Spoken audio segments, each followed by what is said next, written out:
Well, hey there, automotive enthusiast friends all around the planet Earth.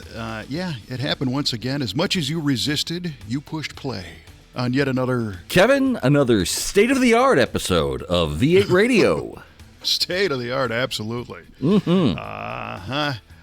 This is the V8 Radio Podcast. I'm your host, Kevin Ostie, joined as always by our esteemed co-host, Mr. Mike Cuball Clark, who's living in the state of the art. I am living in the state of the art within my own mind.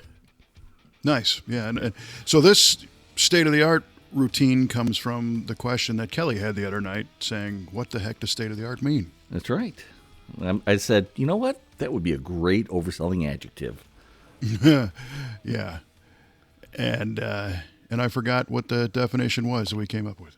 Oh, I think the term originated in the 1920s, I believe, and it was meant to denote the pinnacle of the science of that particular of any particular discipline.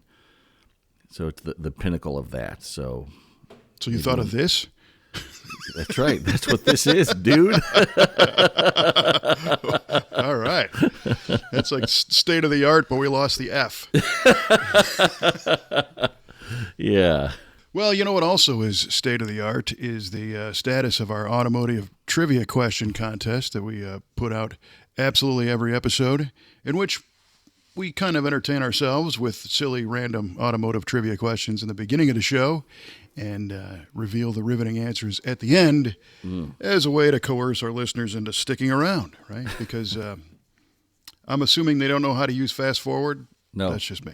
No. That's disabled, so you have to listen all the way through. Yeah, we added some code to the Spotify player. That doesn't work on yours. You must listen. You cannot turn away. No, but why would you want to anyway? Yeah, exactly. Do you happen to have a trivia question prepared? That's fun. I happen to have one. Okay, here we go. Kevin, what does the TA in BF Goodrich's TA radial stand for? Oh, that's a great one. Ooh. Yeah. So, TA, of course, has several different acronyms throughout the world in automotive. Normally think of Trans Am. One would. Yeah. Today you might think of Time Attack. Wow. That is a brilliant question. Ooh, look at me. I thought about it like 7:30 this morning. Oh, well, which means basically nothing to our listeners because they can do this whenever they want. But Correct. So 2 hours before we recorded, I realized, holy cats, I don't have a trivia question. Let's figure something out. I would love to say the T stands for track of some sort. Even though those tires were not marketed as a track tire, those were street performance tires, raised white letter. And give me again the specific name of the tire that you are asking about. BF Goodrich TA Radial. Okay, so we are talking about the radials. Yes. So it could be referring to some interesting part of the tire's construction. Like the old Firestone 721. I remember that. 7 cords of steel wrapped around 2, surrounded by 1 or some nonsense. Yes. Those were the tires that were originally on our van that we bought in 1984, the first one. Is that right? TA. This is great, man. It's not track alternative or anything like that. Total automotive, something silly. I'm gonna straight up admit I don't remember. Oh. But did you see what I did there by saying I don't remember? I'm insinuating I once knew. Yes. Yeah. I don't think that did not get by me. I might never have known this. See, I did it again. I said I might. Might, yeah. I'm going to bite the bullet and say I have no idea. How about that? Coming clean. So a WAG on that would be touring action. Ooh, I like that. Touring action. I mean, if that's a great guess. That's phenomenal. I like that. I mean, maybe that's what it should have been if it's not. I don't know. Maybe. If it isn't, it should be. How about that? Yeah, there you go. You got half a win right there. See? What do you got for me? Okay. And our listener. Yes, absolutely. Well, this is a two-parter, but it's not really a big two-parter. It's an easy two-parter. What is an opera window, and how did it get its name? Ooh. And how did it get its name? Are you typing this into Google right now, or what? No, I'm just typing it on my notes just so I can I'm not typing it into Google. What did TA Radial stand for? Okay. So the opera window is, for the first part, is that small, round window like that's embedded in the C pillar or the C area of a vehicle. Just a small window to look at. So it's not like a full-size window that rolls down. It's fixed in place, and it's just a round window in the rear area of the roof area of the car. But how did it get its name? Ooh, boy, that is a good one.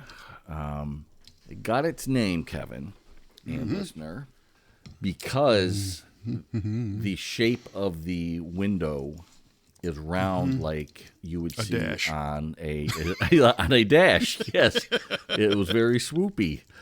But it is the same shape as opera glasses, the same round shape as opera glasses that you would see at the opera. Shazam. Boom, bam, pow, sir.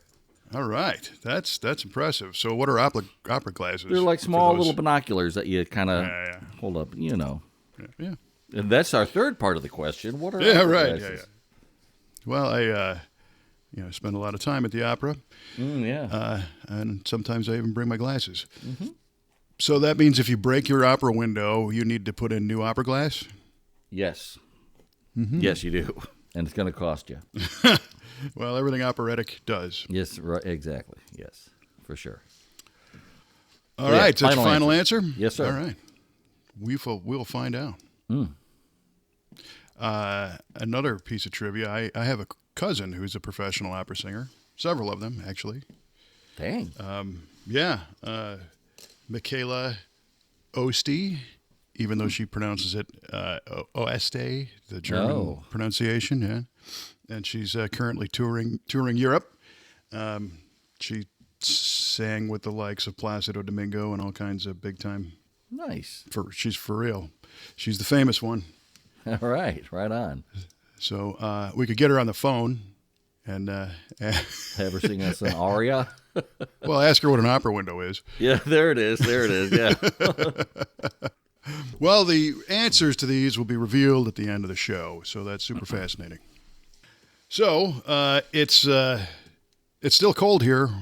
I was visiting sunny Southern California on my TV screen, watching the live coverage of the Donut Derelicts car show this morning in Huntington Beach, and reflecting on the fact that I'm not there. No. I'm in the cold of the Midwest. But thankful to have heat in the garage. First time I've actually done anything in the garage in a while. It's been cold. Yeah, it's been kind of a brutal winter, man. Not liking this at all. Yeah, and you could tell, like, I have to express some gratitude to our team members at the V8 Speed and Resto shop, and also to our customers.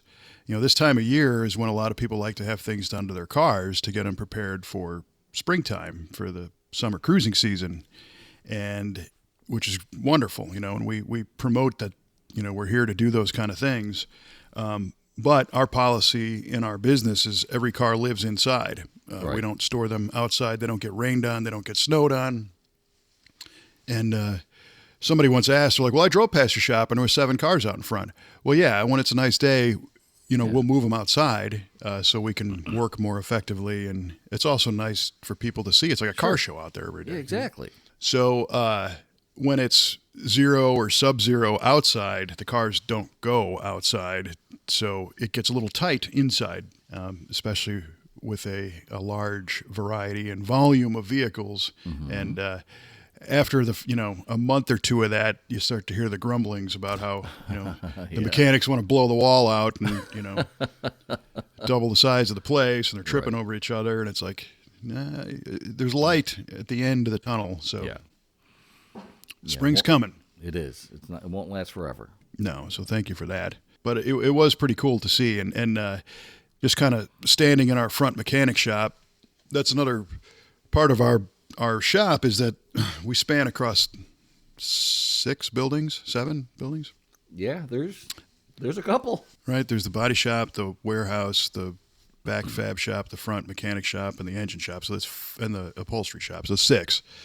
And when I was in the front mechanic shop, I was just standing there doing a 360 look around and seeing, a visual inventory and an appreciation of what the team is working on. And it dawned on me, again, in this moment of gratitude, the number of repeat and multiple car customers that we have just in shop right now. For sure.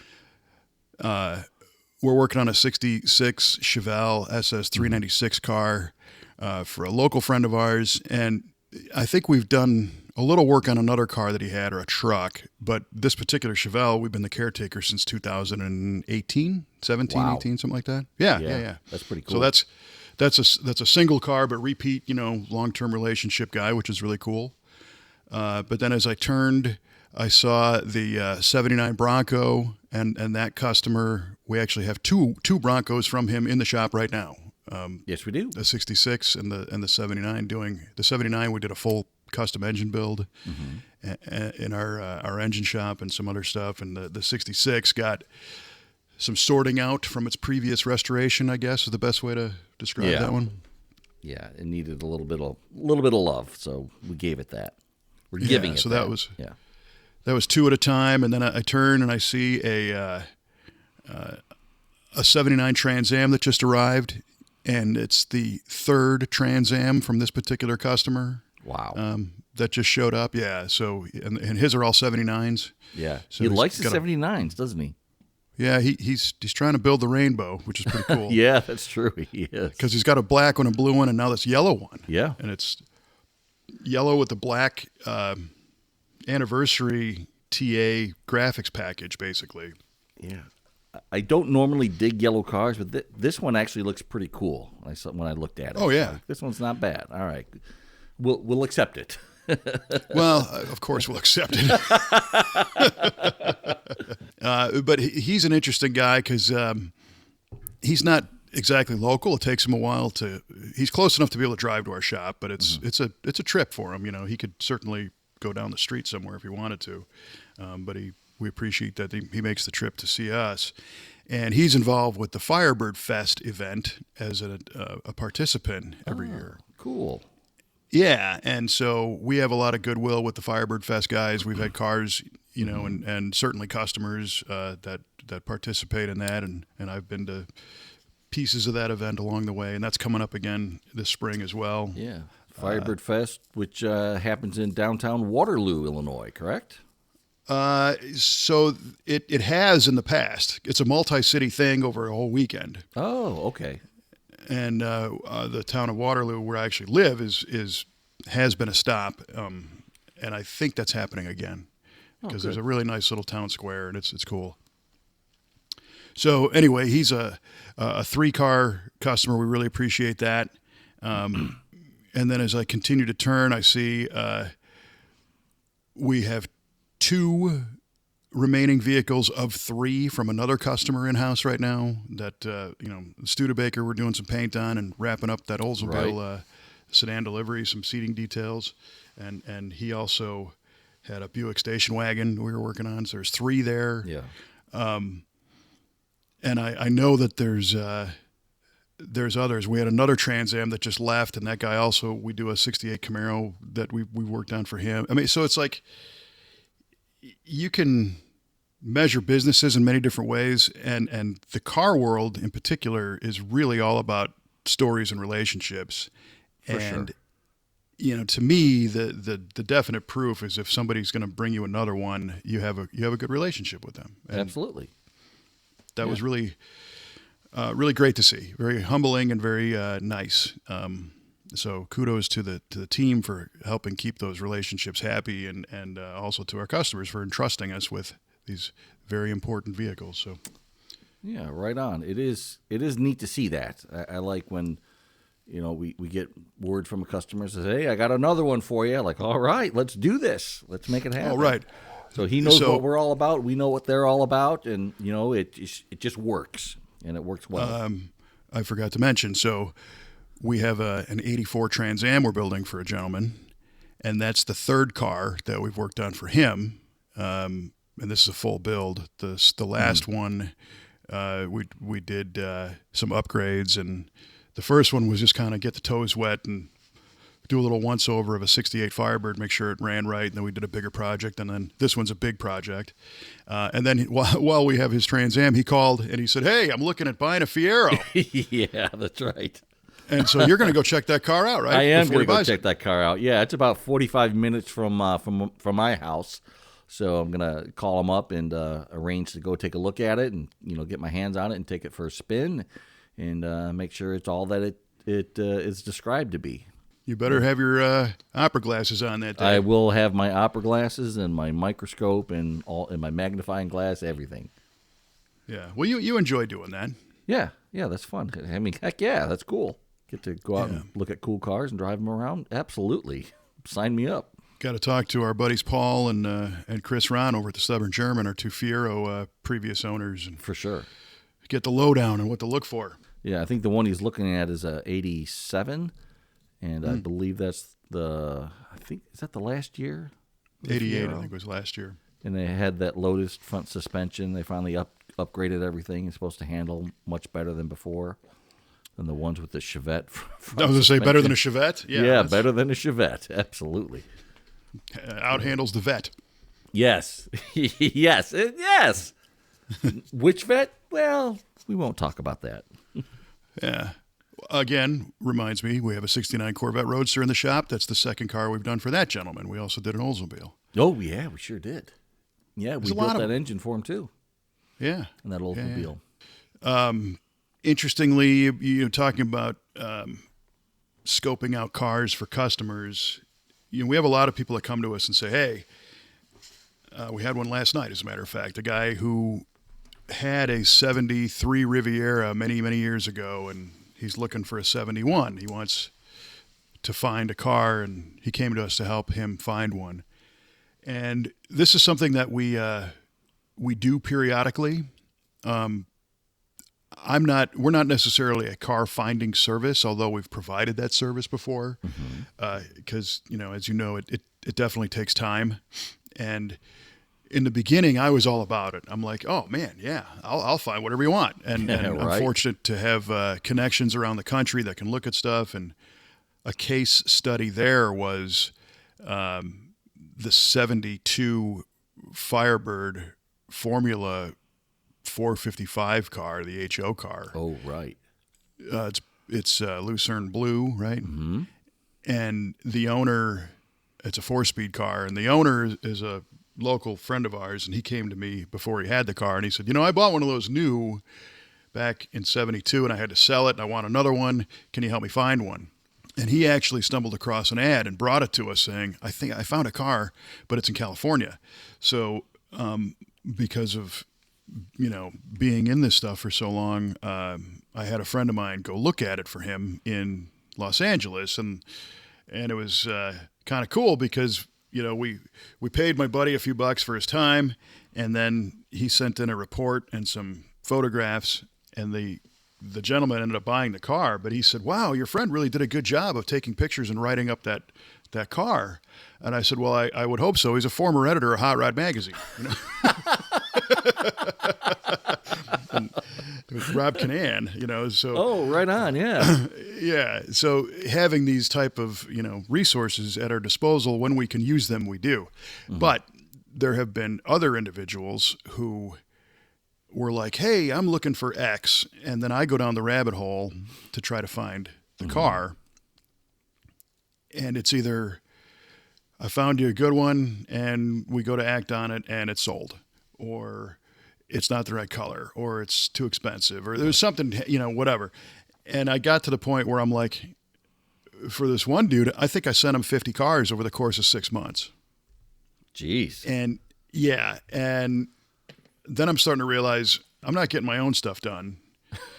Right. And it's funny because you want to help people out, but at the end of the day, I wasn't getting any kind of compensation out of this for my time outside of the fact that, well, if you find something that needs something, maybe I'll have you guys do, the work on it or whatever. And he ended up buying a car that needed nothing. Oh, great. So it's like, okay, thanks, Yeah. Okay, thanks, bye. Right. And so I started to realize that I can't do as good a service as somebody who does this. Right. To focus on it all the time and really deliver that value, especially because I'm pulled in many different directions, and then our own internal customers and our team suffers and all that. So bring this up because we recently kind of partnered up with a good friend of ours, Mr. Zach Straits. Mm-hmm. And Zach started a business. He's a lifetime car guy who actually worked in a different industry, worked in the building materials industry, but retired and started a business called Dream Car Connection. And one of the things he does is find cars for people. And Zach isn't just a guy with an internet connection. He's done a lot of restoration. In fact, he built that 61 Starliner for George Poteet a few years ago. That was my pick at the McCacken show. Oh my gosh, the car's beautiful. It's amazing, yeah. Yeah. So he knows his way around cars and has built them and knows people. He's got he drove the Jezel land speed truck at Bonneville. That's a good Bonneville Up to Speed podcast episode where he was a guest telling that story, how he's a couple hundredths of a second away from getting his red hat. Oh, man. Yeah, it's funny. So when he retired and started his Dream Car Connection, he's like, one of the things I'm doing is finding cars for people. And then he's also being a concierge, but lining up people who need work done with shops and using his relationships to go, you know what, you'd be perfect for this shop, or you'd be a good match for that one, right? So it's a pretty cool deal. So this past week, we just released Zach searching out a handful of cars. So I'm happy about that because I know he's gonna bring good things to the table and help people get behind the wheel of stuff they really want. And I'm always glad that it's. So again, it people can call me and then I can refer him, and it's still a connection there, but it's less of an internal resource strain on us. For sure. Yeah, I had the good fortune to get to know him a little bit at the Muscon Corvette Nationals a couple of years ago, and just a super, super nice guy. I mean, salt of the earth kind of guy. He's really, really nice. He is. Yeah. And in fact, he and I were chatting at this past Muscle Car and Corvette Nationals about his new venture, and I said, you should probably join SEMA and the Hot Rod Industry Alliance because it's a great way to be part of the industry and advocate for it and help other businesses be successful. And actually, over the summer, I think I told him that. Well, at the McCacken show, he told me he joined, and I was like, oh, cool. And in SEMA and in the HRA in particular, a company joins. It's not an individual. Okay. And if you're a company, you can join, and you can be part of one of the councils of SEMA. So if you're in the hot rod world, you can join the Hot Rod Industry Alliance. If you're in the restoration world, you can join the ARMO side, which is the Automotive Restoration Market Organization. So in our case, I'm very active in HRA as the representative of our company. I'm actually the chair-elect of HRA for the next round. Mm-hmm. And that's kind of how Kelly grew up through the ranks of SEMA. She was on the HRA select committee and had to abdicate her position when she became a member of the board of directors of SEMA. Oh, I got so conveniently, I was able to ride her coattails right in. And very nice. Well, I say that, but that's not entirely true. She was in charge of doing membership and education, but my involvement is communication and kind of a different wing. Mm-hmm.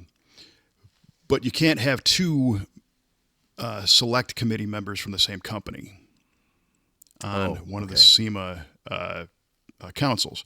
So recently, what you can have is a volunteer member at large, which is where we recruited you, Mr. Q-Ball Clark. Hey, look at me. Yeah, so congrats, as being part of the SEMA Hot Rod Industry Alliance. So I'm on the select committee and chair-elect. You are technically a member at large, but you'll be helping out in the communications task force, which is cool. Reason why I bring this up is Zach has just gotten in with SEMA and the HRA as well. So he's going whole hog and jumping into the industry side with all feet forward. And we were looking, another individual had left the HRA. He actually almost changed industries in his career path, and you have to work in the automotive industry specific to be a member. So he left the vacancy, and we were having a meeting, and someone's like, do you know anybody that, we could look at? And I said, you might want to talk to Zach. And what I did not know was that Zach Straits was very involved with the building association, Home Builders Association, I believe, which is a parallel universe to SEMA, but for building houses as opposed to cars. Oh, okay. So he fully understands how a trade association works, why it's there, what their missions are, advocacy, and all that stuff. So it was really a natural. So it's pretty exciting to see somebody who is starting a second career, in automotive and just hammer down, just all the way in right away. Yeah, for sure. And so happy to work with him and happy for him. Yeah, he's going to be great. I mean, he's already halfway there. The fact that he understands what a trade association's all about, he's going to be able to do good things right away. So we're happy about that. Reminds me of another guy who started a second career in the automotive side who we're happy about. Again, Who Mr. dat? Mike Q-Ball Clark. Hey, how about that? Yeah. It took a while, but I finally got here. Hey, we're happy you're here. Thank you. Even though some days I know they can be a little bit of a challenge. A little bit. Yeah, there are challenges, but that's what keeps it from being dull. It's definitely not dull. Nope. Yeah. Absolutely not. And there's passion there, and it's overcoming issues and solving problems, and that's part of the fun of it all. And I love to solve problems, so and help with things. So it's been a phenomenal fit so far. So I'm really happy to be here. So thanks again. No, that's awesome, and we're happy that you are here. And I think since our last podcast, we've also added a gentleman named Matt, who's a full legit project manager. And as we look back at the arc of our growth over the years at V8 Speed, it was Kelly and I who started the company, and then her brother and her family as, kind of volunteers. And then we added a person here and there as we needed. And, today we're in our 22nd year, and, there's 30 people on staff or whatever it is, and, all these cars and stuff. And I've said this before, that what got you here won't get you there. And it's a different style to run a business or a shop at a different scale than it was back then. So growing pains are a good way to look at it. Just, Sure. You start to reveal situations that your previous structure wasn't equipped to handle. Well, yeah. And when it's just you two, and her and John, it's all three of you having to do everything. And as you grow, it's just that becomes impossible.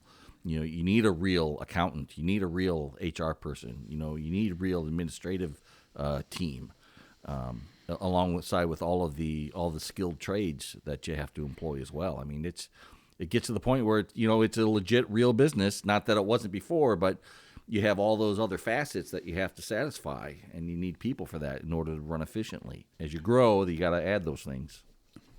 It's almost funny when you say things like that, because we do have a professional, trained, dedicated HR person in the desk now, and she's doing great, Julie. And then Diane, our accountant, is phenomenal. She really is. And so there's this dichotomy between the technicians that are doing the work on building the cool cars and the administrative side. And I remember being in a smaller business or a smaller shop and being, quote unquote, on the floor doing the work, thinking that I couldn't stand corporations and all the bureaucracy and the red tape, right? And all the nonsense and the people in the front office and all that stuff. They don't know what they're doing. But then you get to a point, like you're saying, where it's like, well, I can't expect one of our mechanics to do the taxes or the health benefits or the even the daily time tracking for payroll, for all this stuff. And when you multiply about how many cars we got going on, what are we at, 45 in-house? There are a lot, yeah. So each one has a list of parts that need to be identified and ordered and paid for and, invoiced and collected on and all that stuff. Right. Who's going to do that, right? So that's where you get the right office staff to handle all that so that the technicians can be the technicians. Mm-hmm. And in our case, it's taken a long time to find the right people, not only as, in the workshop sides, but in the office sides. Because if you have somebody who doesn't understand what your business is and doesn't know cars or doesn't know craftsman type work or the personalities that do this kind of work, that's when you get that disconnect of everybody in the front office are a bunch of idiots.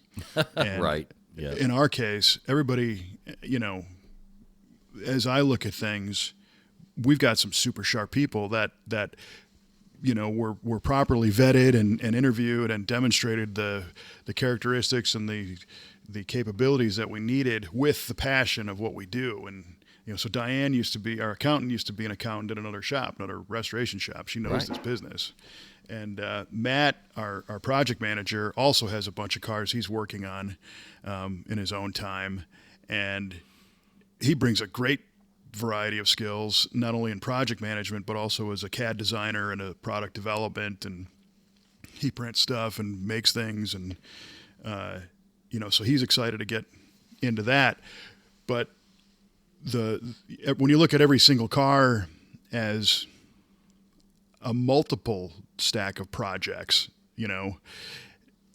dictating and not dictating, but plotting the course of what technician's doing what part of that, what department is doing what part of that, how do the pieces go from one department to another timely without any downtime in between when, if the paint shop is jammed right now, but we have some brackets that need to be painted, how do we work that in? And just the interdepartmental logistics and communication is a huge task. And it was far beyond the old days where I knew, when we were probably up to about 7 or 8 cars, I knew right away what color you were supposed to paint the knobs on the dash because I had talked to the customer or I had done the plan. Right. But when it's not me on the phone with the customer every day, like Joe, our sales guy, I can't make that decision anymore. So then it becomes, how do we get the information to everybody, so that everybody knows what the vision is and everybody knows what they're supposed to be doing, and then also when and with what and in what order. It's like, okay, yeah, we need some help with this. So we've tried a couple different strategies over the years, and I think right now, between bringing Matt on as a true trained project manager who's got experience in industrial and construction and things like that, coupled with some software updates that I'm working on that connect the team and make our workload visible to everybody. Things are really going forward. I mean, it's exciting. They are. Just in this last few months, the improvements that you've made primarily on our software package that we use has been nothing short of phenomenal. It's just changed the whole game, the way we get that information to the right people at the right time. I'm really excited about it. I appreciate that. And it's basically, for me, the day I got home from the SEMA show in November, outside of maybe 3 days, I've worked on this every day since. And here we are in the beginning of February. And basically what I'm talking about is, we have a pretty robust software platform that allows us to communicate with customers and to each other and keep notes on the cars and files and all that kind of jazz. But it recently expanded in capabilities to be able to automate procedures and tasks and assign things and calendar stuff and send alerts and just do a lot more. So I've been crafting a custom application designed specifically for a restoration shop. And there's things out there that you can subscribe to, various software packages that we looked at that were like, if the point of entry is like, write the check and you're going tomorrow, I'm in. Right. But none of those existed. And for the past 20 years, I've been envisioning a system that could do this. Funny thing is, what I was envisioning was more for just being able to design a car and then get, the parts load figured out and kind of the process a little bit. And it didn't really have much to do with realizing how many people would be involved, once you get to a certain size, because I never anticipated being this size. It's just, we're fortunate the demand has sustained it, Yeah. So today, this application, it's a suite of applications that I'm kind of writing. A skeleton in my closet is I've been kind of a programming geek since, honestly, literally since the very early 80s. Since which you took sounds your ridiculous. COBOL class. No, long before that.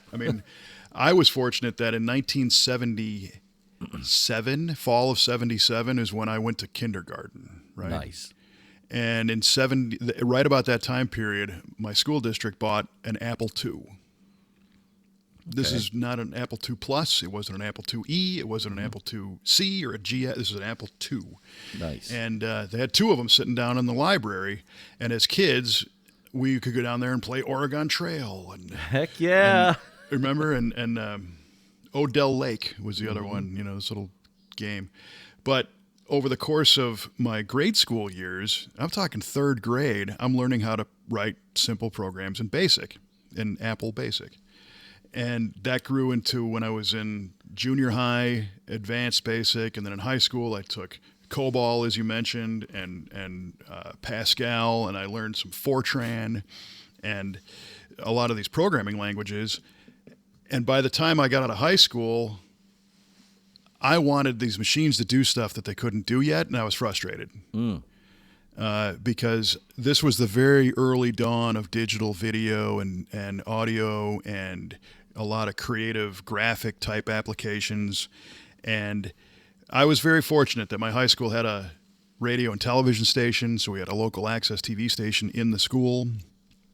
And I remember in 1989, 1988, the school board approved a purchase, and we bought a legit Silicon Graphics graphic station for the high school's TV station. Oh my, nice. It was probably a $20,000 PC-based Silicon Graphics machine. And Wow. Silicon Graphics, SGI, was kind of a partner to Lucasfilm. SGI was the film-grade graphics company that was doing special effects in movies.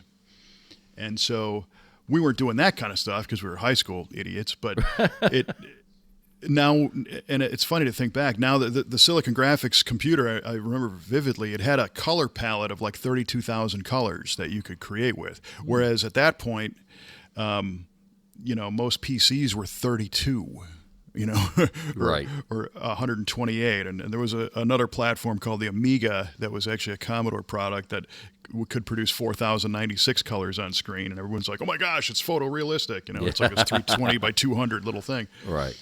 So anyway, I had a lot of experience doing that stuff, and I was trying to figure this out, where this kind of came from in my world. And as you said, solving problems to me has always been kind of fun. And I'm not saying I'm a math guy or I'm the world's greatest problem solver, but the same way when you analyze a car and you're like, okay, it's stumbling. So what is it? Is it air? Is it fuel? Is it spark?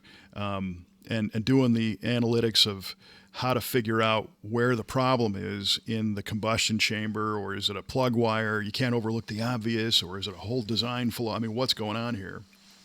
That translates to me into software, into programming. But the world passed me by, and I got out of it. because I wasn't having any fun. I couldn't do the things that I was envisioning. Not that I'm some great visionary, but I'm like, by now we should be able to have these wonderful photographs and images on screen that move around, and couldn't do it. So time goes by, and today, thanks to some of our AI tools and technology, you don't have to be a programmer anymore to be able to develop software, because you can ask an AI thing to write the code for you. Yeah. Isn't that outrageous? That is It crazy that you can do that. And so this is where I'm at today, developing this app to run our shop, is using code bits that, a thing that knows what it's doing is writing. You got to know what you want it to do. And that's kind of where I come in with this. So it's been a project for sure. It has been, but it's been a cool project, and it's going to really pay off for the shop in general. So, thank you, and for the customers too. So for sure, thank you for taking the reins on that. So, well, and the other fun thing is, we see in social media, and everywhere else, these uses of AI on the consumer level. Hey, look, I made a picture of me flying a kite or whatever. The latest one is you ask ChatGPT to make a picture of you based on what it knows about you. Have you seen these? I have not. So it creates a cartoon of you, and then it's got you might be holding a flag that says GTO, and then it'll have a picture of your car in the background. It just kind of takes these things and makes this little composite thing. And to the masses, hey, this is fun. To me, I don't really care.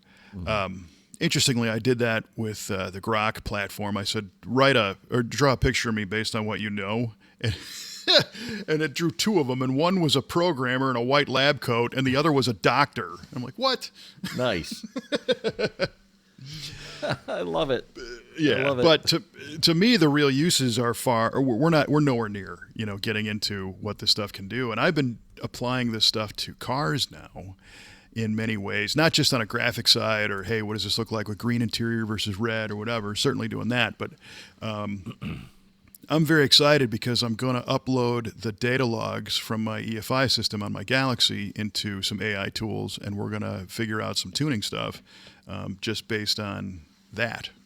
Have it analyze our timing curves and the knock sensors and the fuel curves and power pulls, and you can define the engine, tell it what cam you have, and it knows, tell it what cylinder heads, what compression ratio, and really say, I got this engine, and this is the data log of how it runs. Let's talk about a solution to make either more power, make it smoother. Is there a way to make it run, better? Are we overcammed? What's going on here?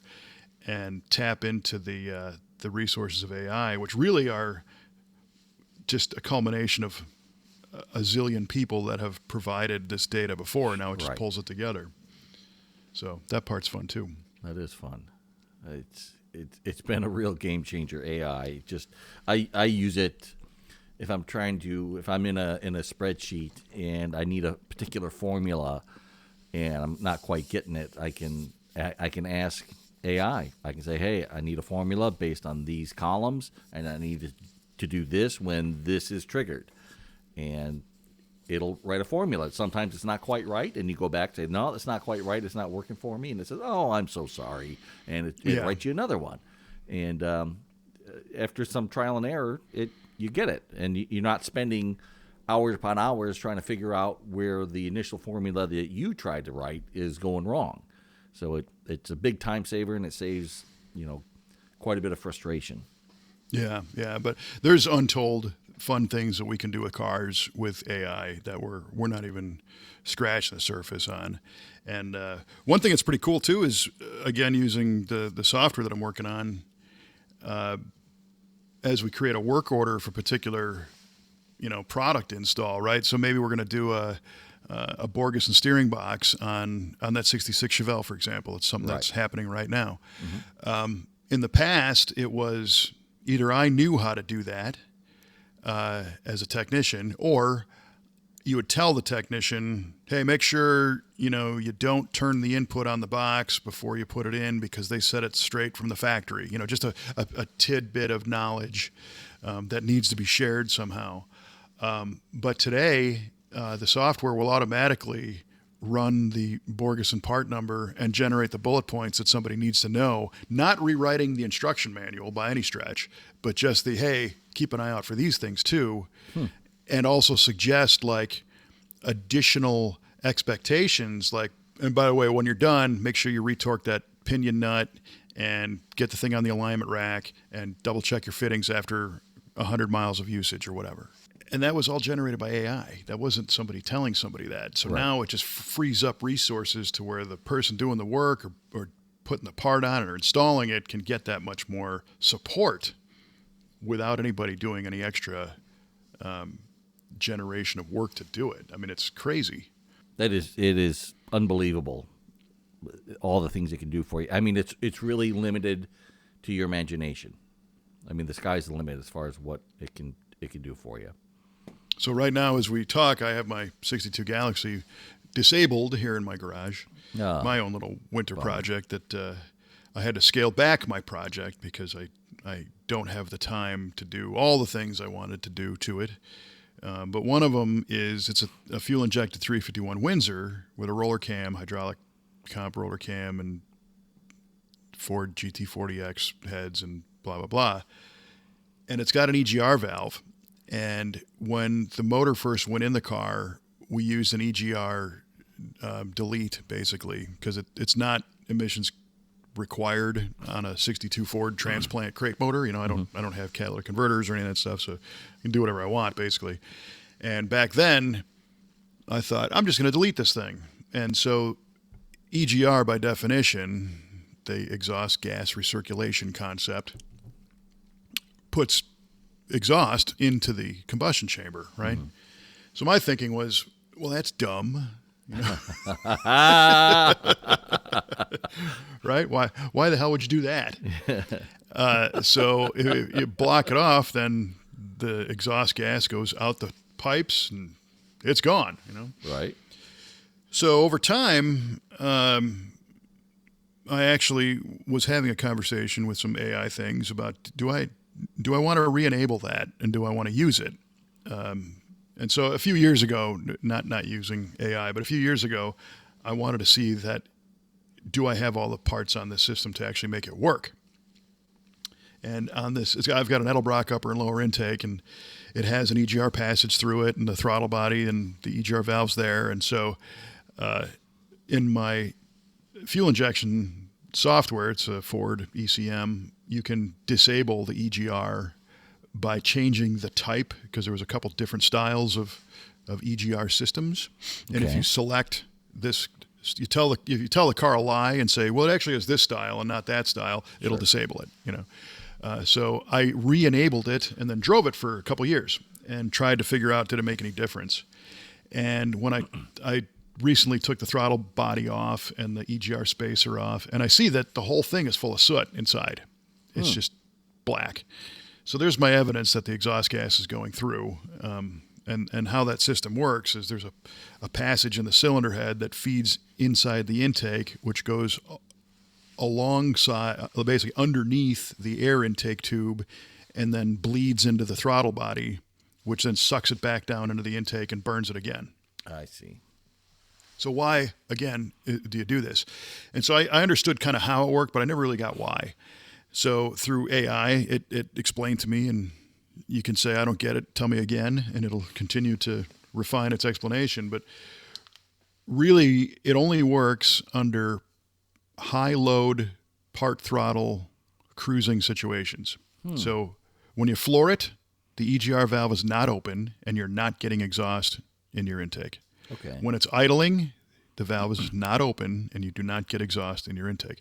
But when you're doing 65 or 55, 60 down the highway, and you're at a very part throttle, that valve gets a vacuum signal, and the computer opens the valve, and it allows for a little of the exhaust to get mixed in with the air intake. And by doing that, and this was the interesting way that it described it to me, exhaust is already burnt gas. It does not ignite. It's inert. It does not burn. Okay.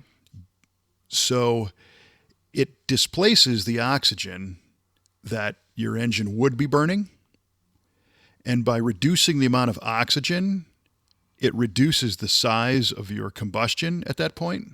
So it makes it less powerful, which technically makes the engine a smaller displacement.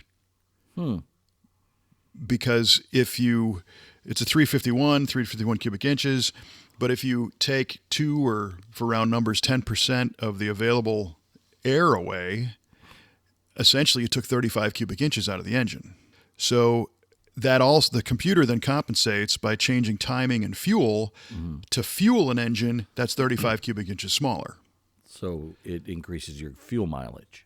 It increases fuel mileage, and then with a less volatile combustion charge, it reduces the temperature of the combustion chamber, which reduces tailpipe emissions. That's why they did it. By cooling the combustion chamber, they reduce exhaust gas emissions. And to me, yeah, sure, that's a great byproduct. But the thought of saying, today we have all these displacement on demand systems and variable valve timing that try to make that engine smaller as it goes down the road. Well, an EGR does the same thing, but without anything really mechanical or hydraulic. You don't have lifters failing and, all these things that plague the LT motors and LS motors. And we're tanking Chrysler Hemis and stuff because it's very complicated, and over time they would wear out. So I thought, well, that's actually kind of cool, right? So I have the software to be able to see what the timing curve is and see what it's going to do when the EGR opens and how that tune changes. So I'm going to put it all back together because I verified it works because it's sooty in there. I'm going to clean it up, put gaskets back in it, go drive the car, data log, and then with the assistance of some probably Grok, the AI tool, we'll have a chat without bothering anybody and burning anybody else's time, just kind of my own as an enthusiast to say, well, what about this? What does this mean? Why does it do this at this RPM? Should I change this? Because the EGR timing and fuel map that my car is running is actually for a 92 Mustang with a 50302. Oh, gotcha. And I've got a 351 with different heads and different pistons and headers and all that stuff. So at the end of the day, maybe I see a couple 3 mile per gallon fuel increase on the highway. That'd be pretty cool. That would be pretty cool. Changing anything else, Yeah, I know we don't build these cars for their mileage capabilities, but it is nice to know when you can get a little bit of economy out of it, and you can get a few miles out of a tank and not have to, gas up every time you go somewhere. Yeah, I'll take it all day long, and especially if it has the side benefit of cooling that combustion chamber. That's less stress on the internal parts, and as Trevor, our lead technician, always says, when they designed this stuff, they had a room full of engineers that had far more experience and knowledge than I do, and I just went and unplugged the thing. Maybe if we get it working as designed, there's benefits there, right? Could be. So, yeah, that'll be a nice, interesting project. Interested to see how that really pans out for you. Well, and part of the thing that triggered it is my fuel economy was tanking, and I was having a hard time figuring it out. And again, I didn't build this car for fuel economy, but I did build it for long distance road trips. Yeah. And the less I pour in the tank, the more I can pour in my bourbon glass at the end of the day. So, amen, brother. you gotta have your priorities straight. So, when this car first came together, it was consistently doing 21, 22 on the highway. Dang. Yeah, it's overdrive, fuel injection, all the promises of, modern convenience life. Yeah. But today it's down in like the 15, 16 range. Jeez. I mean, it lost a lot. Yeah. So one thing that dawned on me, and we've talked about this concept before, is how fast time flies. In my mind, I just put this thing together, but in reality, it's now been 25 years. Good heavens. And I never changed the oxygen sensor. Oh, well, I think you're almost due. Yes. So that the O2s that feed back to the fuel injection they're probably 3 inches thick and crap, Yeah. So that's probably a big part of my fuel economy tanking. It probably is. I'm running the exact same cap and rotor. I have the exact same MSD superconductor plug wires that have been on the entire time. And they just don't make things to last anymore. By golly. Yeah. Only 25 years. Ugh. I didn't really notice any performance complaints outside of, fuel economy might be falling off. So I recently pulled the cap and the rotor was all gunked up with stuff, but a little bit of sandpaper, and it was just like new again, put it back together. And the plug wires, I remember about, I'm going to say, 6 months ago, but probably 5 years ago, I put an ohm meter on them and measured resistance on them, and they were all just fine. Just put them back on, whatever. Didn't need them. Mm-hmm. But now I've got a brand new set. Gonna, make them all cut to length with the MSD crimp and cut plier tools. And I've got another set of plugs, and I got a good cap and rotor, and I've got O2 sensors, and then coupled with this EGR thing. I mean, I'm excited about how it's going to run. Good deal. Me too. It'll be fun. Mm-hmm. I'm excited about how my car's going to run whenever I get that stinking engine back together. Well, that was my next question. Yeah. You fell right into the... Yeah, right into your trap, right into your lead-in. So as it is now, the block is at our shop. Correct. And it has been measured and decided that I can sleeve it. I have a sleeve. It's out there. But it's been hot tanked and sonic checked and magnafluxed, and everything else is fine. I just have not moved forward. I need to buy, pistons for it and, all the bearings and all the things so the short block can get put back together. I just haven't done that yet. Mm-hmm, mm-hmm. So on my last trip, and this is kind of going to put me behind a little bit, but on my last trip, I drive my 2011 Suburban, and I noticed that while driving on the expressway, my torque converter was locking and unlocking on its own. And I did a little research on that, and that's a pretty common issue with the 6L80E transmission, which is what that Suburban's equipped with. And so I have to deal with that. So I'm going to maybe attempt first a fluid flush, see if that eliminates it. If not, then I'll be looking at something a little more expensive. So that is a 6L in that one, huh? Yes, it is. Yeah. That's cool. Yeah. It's cool until you look at the rebuild prices on those. But how about just a straight up swap? Yeah, I was looking at that as takeout. Well. Yeah, you still need a shop to, remove it and replace it and then, recalibrate everything. So there's all that. It's just a matter of the logistics of it all and the time and the timing and all that. So it's just I gotta, get it all figured out. And like I said, I just noticed it on this last trip, which was just last week, and it was doing it on the way down and on the way up, or the way back rather. So what are they?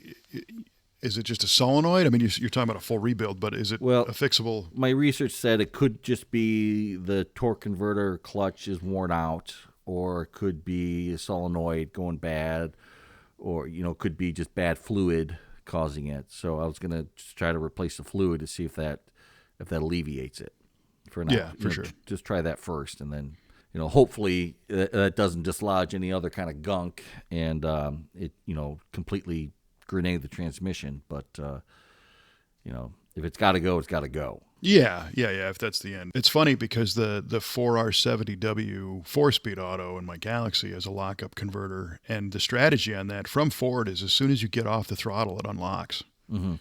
So it's locking and unlocking all the time. Well, mine is at steady throttle down the expressway. It would lock and unlock, and it shouldn't do that. It's not supposed to do that. No, that's not supposed to happen. Yeah. This might be a good opportunity to get yourself one of these little vacuum ball things and suck the fluid out the stick and just change it in your driveway without dumping the trans pan. Now you're talking, man. Yeah, I bought one somewhere, parts store, I think. Uh-huh. I think I bought it at O'Reilly's, and it comes with a tube, and you just jam it down the trans dipstick and start pumping, and it'll suck it all out the top, and you won't disturb your filter or any other gunk that's in there. Because normally you want to say, sure, take the pan down and clean it all out and change the filter, but in your case, you might want to creep up on this one. Maybe. Yeah. That's a great idea. 'Cause I Look wasn't that looking up. forward to getting that up in the air and taking the pan down, and then because I don't have a flush machine, so you just do it so many quarts at a time, and drain it, put the pan back on, seal it, run it, do it like 3 or 4 times before you finally have all the fluid changed out. Yeah. So the other thing that's kind of interesting is I don't think the GM transmissions have these. I think some of the Fords do, and some other cars actually have a drain plug in the converter. Oh, no kidding. Yeah. So, like, again, on this, I got this Ford on my mind, but there's an access hole in the trans case where it used to be an inspection cover, for the whole torque converter.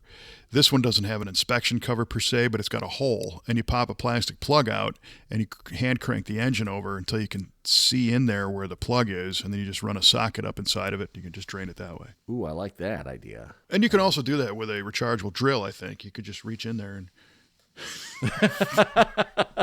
Create my own plug? yeah, install a hole. There you go. Yeah. Sounds brilliant.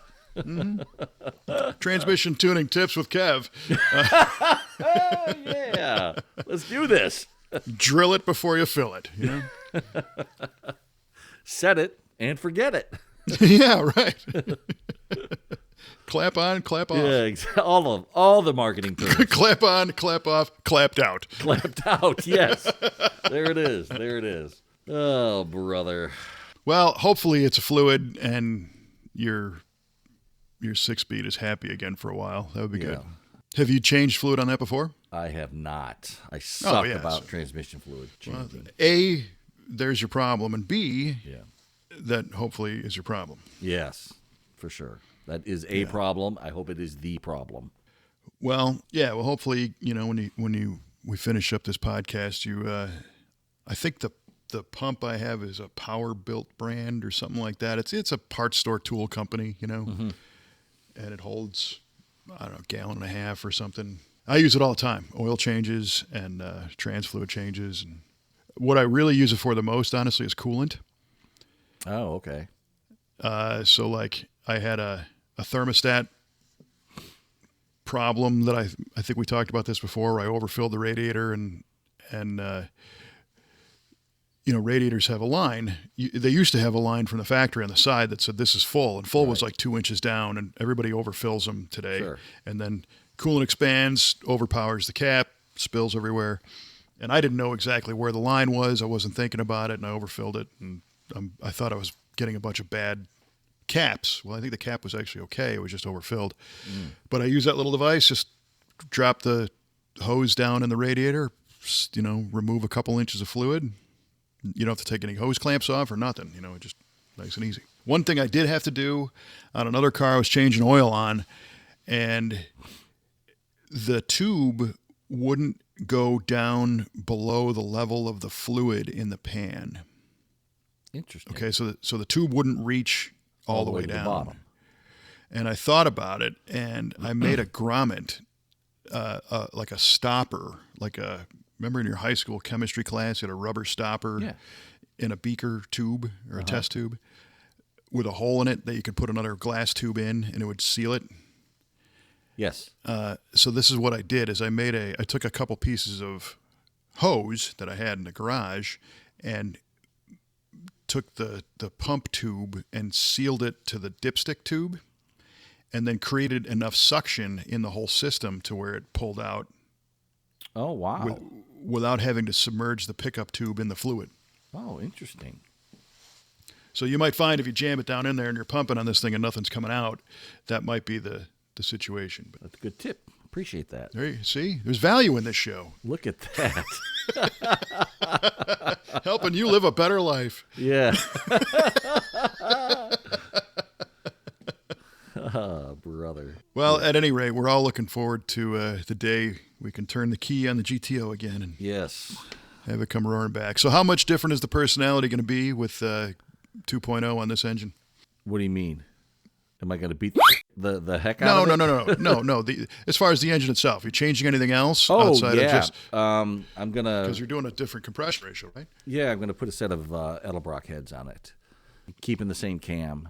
Probably an Edelbrock intake. So I'll definitely have a lot of weight off the front end, and it should have much better airflow and better compression ratio. So it should up the power slightly. Yeah, it will for sure. Or better than slightly.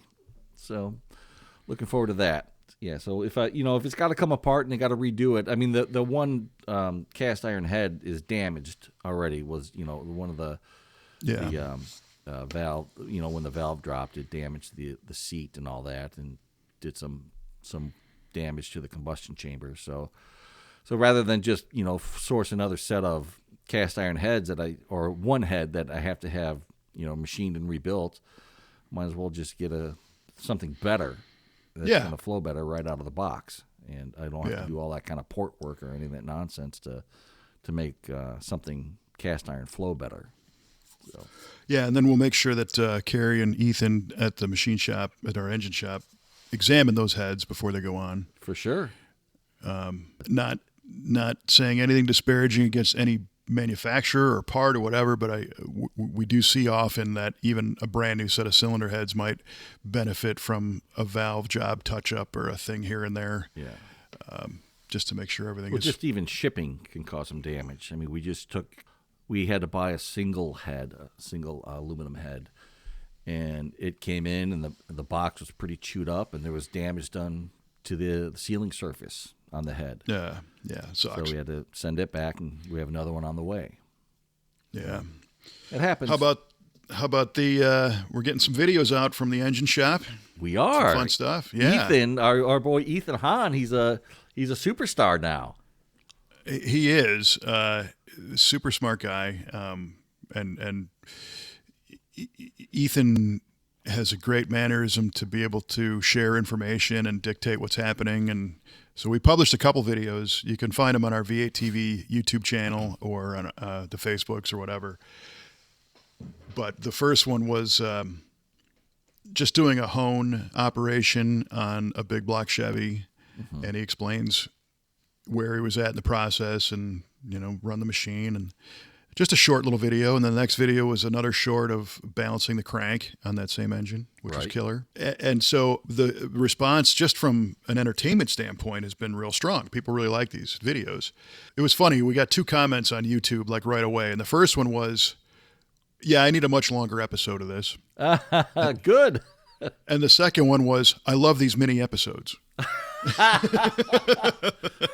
One is I need more, and the other one, this is bite-sized. It's just enough. Well, Ben, our marketing manager, is smart enough to have this strategy where these mini single-topic episodes of here's a hone, here's a crank balance, and next one might be, surfacing or whatever, they can stand alone, but then he can also string them all together and make a long-form overall engine build, So I ran a poll on YouTube because you can do this. YouTube also has a kind of a Facebook style feed, if you will, where anybody who's got a channel can make a post. And it doesn't have to be a video, but you can run a poll. So I ran a poll saying, hey, what kind of content do you want to see from our channel? And the options were bodywork and paint, metal fabrication, upholstery, or engine machining.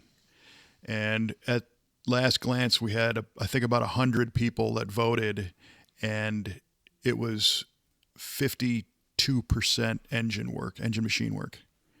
And then the other 3 categories were only added up to the other 48. So there'll be more. Good deal. I like when those pop up in my feed. That's pretty cool. Need to shoot cue balls goat motor going together. Oh man, I am looking forward to when that is back together and it can go on the run stand, and then ultimately go on our engine dyno when that is all set and ready to go. It's getting closer. Yeah, we're real close to getting that up fully operational. So I think by the time I'm done dragging my heels and actually, get some parts in and have those boys put that together, we should be ready to go on that. Yeah.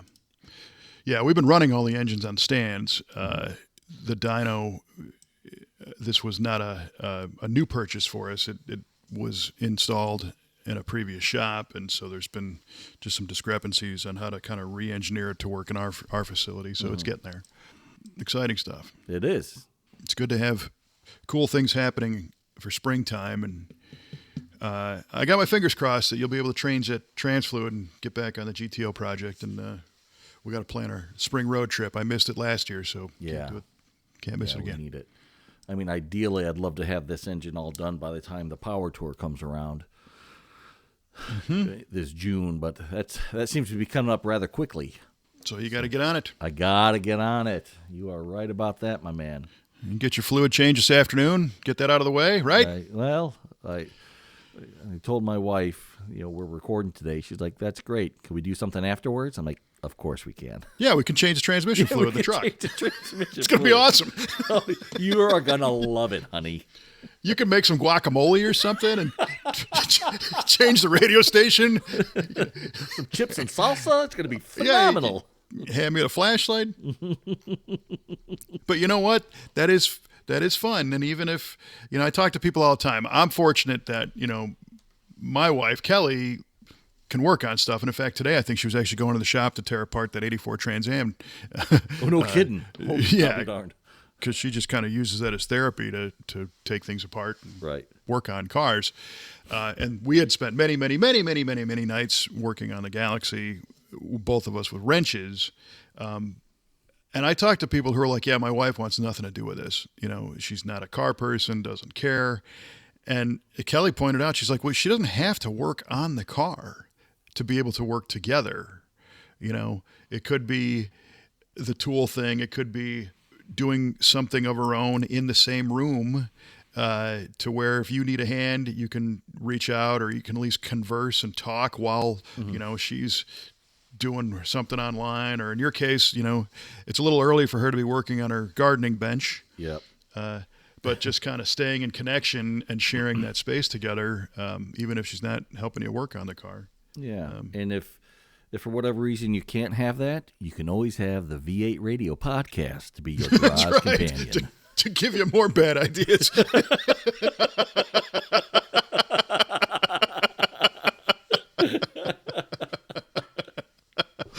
Oh, man.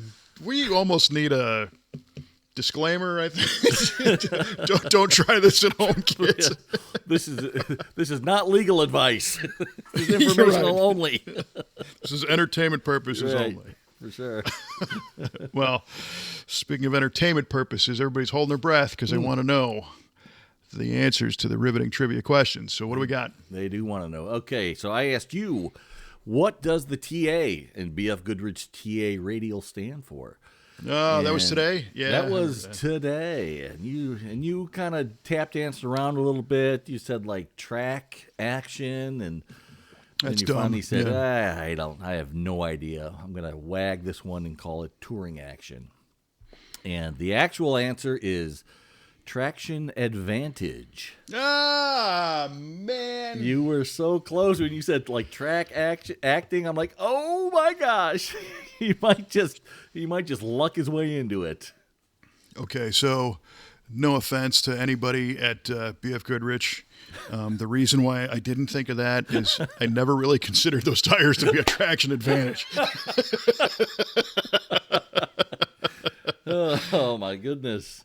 In fact, the big letdown, and the tires are tough, man, because to me, the classic raised white letter of the 60s, the small block letters, was like kind of the pinnacle, but you can't get a decent tire in that style anymore. So then it became some of the, and Goodyear and Firestone, of course, were like, those were the OE raised white letter tires on cars.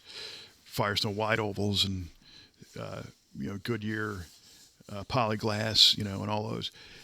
But then in the 70s, you started to see, the other companies doing them, the Generals and of course the BF Goodrich and some of the other, Mickey Thompson and the Pro Track and all those kind of cool stuff.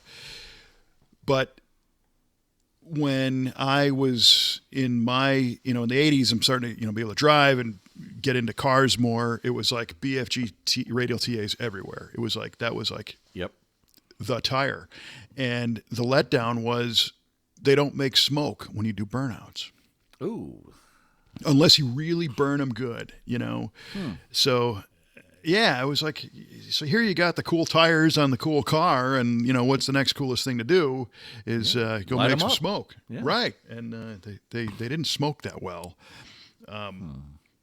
which kind of brings me to today, where our friends at the Coker Tire are doing an actual high performance raised white letter tire that is a modern size and footprint, but has the cool look. They brought back the Pro Track name, which is cool. So yeah, I didn't associate traction advantage with those, but good to know. Okay, good to know. It's a traction advantage over no tires, maybe. Yeah, for sure. Or let me say this: over a bias ply, 100%. Yes. So yes, Yeah, that's true. I'm sure 'Cause it that's was- what they were angling for. it was a radial. Yeah. Makes sense. I have them on my Riv today, so I mean I'm not knocking the tire. There you at all. go. It's just, All right. all right. So I had asked you, what is an opera window and how did it get its name? And you said a small round window embedded in the C-pillar, fixed. It does not roll down. Just a round window to look out. What I said. And part two was the shape of the window is round like opera glasses, and hence the name. Beautiful answer, very concise. Thank you. We got right to it. So the correct answer, as far as I know, there's another disclaimer. Opera windows, small side windows in cars are called opera windows because they originated from these small windows in horse-drawn carriages, parentheses, opera coaches, designed for passengers wearing top hats to see out while maintaining privacy. Interesting. A style later adopted for luxury cars in the 70s to evoke exclusivity and tradition, often placed in the C-pillar. Okay. So, if you swap opera glasses for opera coach, Yeah, you win. I'm right there. So you won. Oh, Congratulations. You stop yourself. Yay. Yeah. How about that? New year, new win. Right on. Because C-pillar, small little fixed window. I mean, you got that part 100% right. Yeah, that was the easy part. So I'll take at the worst I'll take the 50% win on that. Well, yeah, and you asked me what TA, and I came up with two words that started with T and an A. So Yeah, you did. So you win. Look at that. We're both winners. Yardley, mark it down. Yeah, it's definitely not a winner. All right. Well, the real winners are everybody who got to enjoy this day and listening to this podcast. We're the winners for being able to do this. This is fun, and we appreciate it. If you enjoy listening to this show, and why wouldn't you? Feel free to smash that subscribe button. I learned that term the other day. Yeah, I did a Stubborn German podcast with our friends at Chris and Jared Chasson at Stubborn German Brewing Company, and Chris was reminded by his wife Tammy that he's supposed to say, smash that subscribe button. So we'll see if it works. Very good. So smash it up. And the next episode will beam right into your inbox for more mediocre advice and quasi-interesting stories. Way to sell it, baby. Yeah. No, I mean, hey, I had fun. So I hope you did too. So for Mr. Mike Cue Ball Clark, you got anything else for us to end on a high note here, bud? Well, with all this snow still out here, don't eat yellow snow. How about that? There you go. Sage advice. And I will remind you to keep it under 100 and the shiny side up and all that good stuff. And we will talk to you next time on the V8 Radio Podcast.